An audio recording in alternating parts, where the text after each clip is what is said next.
സംസ്ഥാനത്ത് മലയാള ഭാഷാ പഠന നിയമത്തിന് വിരുദ്ധമായി കേന്ദ്രീയ വിദ്യാലയങ്ങളിലും സൈനിക സ്കൂളുകളിലും മലയാളം മിഷന്റെ അനൗപചാരിക കോഴ്സുകൾ പഠിപ്പിക്കാൻ നീക്കം.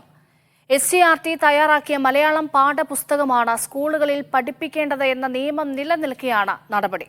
വിദ്യാഭ്യാസ വകുപ്പിന്റെ പാഠ്യപദ്ധതിക്ക് സമാന്തരമായി മലയാളം മിഷന്റെ കോഴ്സുകൾ നടപ്പാക്കുന്നത് ഭാഷാ പഠനത്തെ പ്രതികൂലമായി ബാധിക്കുമെന്നാണ് വിദഗ്ധരുടെ അഭിപ്രായം.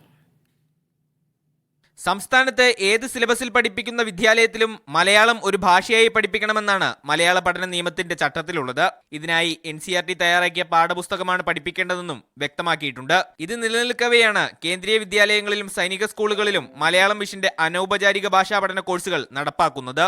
ഒരു സർട്ടിഫിക്കറ്റ് കോഴ്സ് എന്ന രീതിയിലാണ് ഇത് തുടങ്ങിയിട്ടുള്ളതെങ്കിലും അതിന് നമ്മുടെ സിലബസിൻ്റെ ഓൾട്ടർനേറ്റീവ് ആയിട്ട് ഇങ്ങനെ കൊണ്ടുവരുന്ന സമയത്ത് അത് ഒരു അനൗപചാരിക സർട്ടിഫിക്കറ്റ് കോഴ്സ് നമ്മുടെ തൊഴിൽ ഇടങ്ങളിലും മറ്റും ഉപയോഗിക്കപ്പെടും.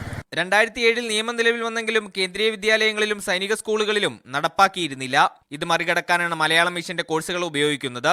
പ്രവാസി മലയാളികൾക്കിടയിലും പഠിക്കാൻ താല്പര്യമുള്ള വിദേശികൾക്കിടയിലും മലയാളം പ്രചരിപ്പിക്കാൻ ലക്ഷ്യമിട്ടുകൊണ്ട് രൂപീകരിച്ചതാണ് മലയാളം മിഷന്റെ കോഴ്സുകൾ. എന്നാൽ വിശദമായ ഗവേഷണങ്ങൾക്ക് ശേഷം തയ്യാറാക്കിയ തങ്ങളുടെ കോഴ്സുകൾ SCERT കരിക്കുലത്തിന് സമാനമാണെന്നാണ് മലയാളം മിഷൻ വ്യക്തമാക്കുന്നത്. SCERT അപ്രൂവ് ചെയ്ത കരിക്കുലത്തിനും സിലബസിനും അനുസരിച്ചാണ് ഈ കോഴ്സുകൾ ഡിസൈൻ ചെയ്തിരിക്കുന്നത്. ഭാഷാ വിഷയമായി മലയാളം പഠിപ്പിക്കണമെന്ന നിയമത്തിന്റെ ലംഘനമാണ് നടപടിയെന്നാണ് വിദഗ്ധർ ചൂണ്ടിക്കാട്ടുന്നത്. കൃത്യമായ കരിക്കുലം, സിലബസ്, പഠിപ്പിക്കാനുള്ള അധ്യാപകർ, പീരിയഡുകൾ എന്നിവയൊന്നും പരിഗണിക്കാതെയാണ് തീരുമാനമെന്നും വിമർശനമുണ്ട്. മീഡിയ 1 തിരുവനന്തപുരം.